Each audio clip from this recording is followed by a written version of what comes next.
Have you ever wanted to open a bank account that is fast, easy, and free? If so, then you should check out Starling Bank. Starling Bank is a new kind of bank that is revolutionizing the way people bank. With Starling Bank, you can open an account in minutes and start using it right away. You can also access your account from anywhere in the world using the Starling Bank app. Here are the steps on how to open a Starling Bank account. Download the Starling Bank app from the App Store or Google Play. Open the app and tap on the Sign Up button. Enter your personal details, such as your name, date of birth, and address.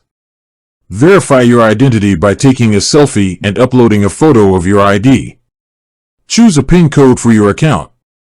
Once your account is verified, you can start using it right away. Additional tips.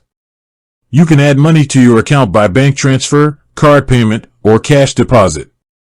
You can also use your Starling Bank card to make payments in shops and online.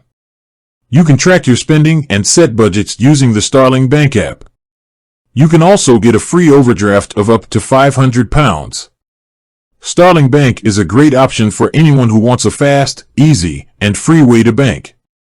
If you're looking for a new bank, I highly recommend checking out Starling Bank. If you're interested in opening a Starling Bank account, click on the link below and sign up today. With that said, thanks for watching, and until next time.